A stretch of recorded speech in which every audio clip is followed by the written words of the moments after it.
An Arkansas stepdad is accused of killing his 2-year-old stepson. Police say he continued to throw the 2-year-old into a pool to teach him how to swim. The toddler's mom was also charged with murder. I will tell you that this is a story that isn't easy to talk about, and I will warn you that the details of this story are horrific to say the least. It's a day that the stepdad and mom, both now facing murder charges, say was a day of swimming that went wrong. But what police say is it's abuse that ended in the death of a toddler. I want to show you Dakota Hayes right here. He's the stepdad of the 2-year-old boy who died. The boy's mom, Anastasia Atkins, who is also charged. Bro, and he's the fucking stepdad. Like, do you actually think he was like really, like, did he really love that child? Like his own? I don't know, man. Like, that shit crazy for you, like, you to be throwing the kid in the pool. Like, bro, like, I don't know. Like, is that the right way or to teach like a toddler how to swim? If I'm not a professional, it's just something I'm not even gonna fuck with it. Like, you know, on a certain type of level. Like, I'm not gonna, bro. Like, whoever got their own child and is like, you want to teach them how to swim, you're gonna sign them up for some swimming classes. You know, you're gonna do the right step. You're gonna do the right thing, not teach somebody on your own, like throwing them in the a swimming pool. And like situations like this, like you got to blame the motherfucking mom because it's like, you know, where you was at. Let this nigga taking him to the fucking pool, throw him in the water. Like this shit is crazy to me. Like, give both of these motherfuckers life. With first-degree murder. You see her mugshot and then that boy. Here's his picture. Mm. According to the Daily Mail, his name, Daxton Bull, just 2 years old. Police were called to a home June 17th when the boy was found unconscious. Hayes and Atkins told police that they had been swimming at the home all day, and then they took a break for dinner when Hayes then took the toddler back out for a swim at night. Hayes later came inside and told Atkins that something was wrong and the 2-year-old was unresponsive. And that kind of seemed crazy. Like, how the fuck y'all was at home, y'all swimming all day during the day, and why the fuck this nigga take the kid back out at night? Like that shit don't make sense. Like that little baby had to piss him off, and he go do some bullshit like this. And what was the mom doing? So let's listen to this shit. Police said the boy's official cause of death was lack of oxygen to the brain, but officers also noted that there were visible signs of injuries and bruising to the boy's face.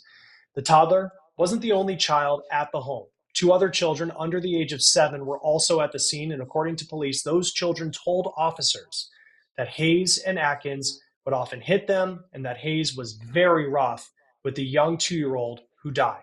Perhaps And then again, you see, I still blame the mom in situations like this. This the type of dude you got laid up in the house doing all type of crazy shit like this. And you know, the kids that told you before, you seen it every day, you ain't do nothing about it. Like this type of shit is crazy to me. And that's why the mom need to get life as well. Like throw her up, like lock her up. Throw her with a fucking key. This irresponsible as shit. And I don't know, man. This like this fucking world, bro. A female got a nigga like this laid up in the house. You know he's beating the kids. You know he's hella abusive. You don't do nothing about it. You just sit around like, the most heartbreaking part of what police have said took place is that one of the other children in the home told officers that Hayes threw the 2-year-old into the pool when the toddler did not want to swim, and it was the older child that went into the pool to bring the boy back. Both Atkins and Hayes told officers what happened was a freak accident, but I want you to remember that officers stated that the children in the home told them that both Hayes and Atkins were abusive, and officers saw bruising on the 2-year-old's face who died. Joining us Mm. now is former Philadelphia prosecutor and current professor of law at Temple University School of Law, Marion Bracha. Thank you for being with us. This is not an easy story.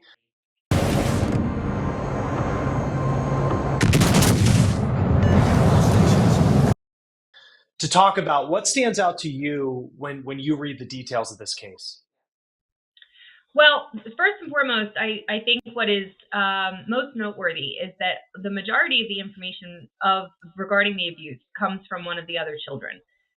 So obviously, this was something that was occurring in their presence. Perhaps it was something that was occurring to the other children as well. And I think the defense is going to have a hard time arguing that this was accidental, that this was a swim It's lesson not an gone accident, wrong, bro. It's not. because you have at least one of the other children reporting that this defendant was Yes. oftentimes aggressive with the 2-year-old, with the child. The decedent had healing injuries that indicated that there was trauma inflicted over a period of time.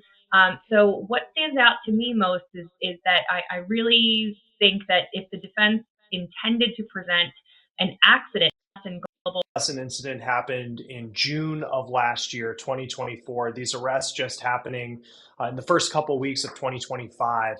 What does that tell you about this investigation, that it took so much time to get to the point where these two people are now in custody? Well, I applaud the efforts of the investigators, frankly. I think that the argument from the defense would have been that this was a rushed or botched investigation. Has been going on for a long time leading to this point. Yeah, I think that is a common defense. I think there are probably common defenses along these same lines, that this was either an accident or this was time, and that is common. That is Cute little baby too. very common in these cases. What is also not uncommon is that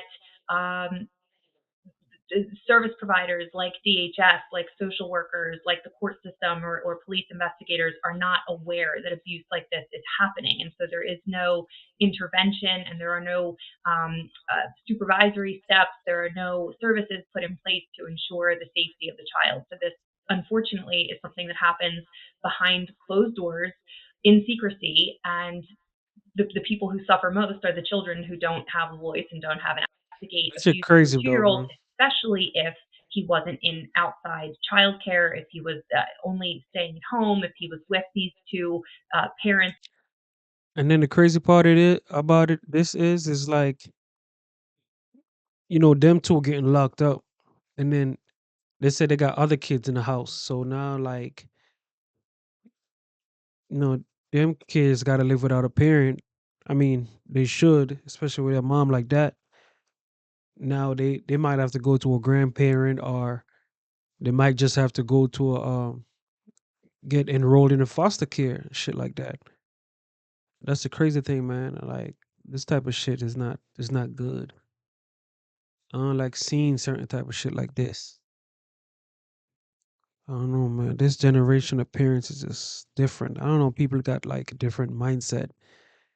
These people think, man, this shit is just crazy and it's hurtful. Kids don't deserve this. Like, they didn't ask to be here. You feel me? Like, get a fucking this shit crazy, fool. I don't even want to finish this shit.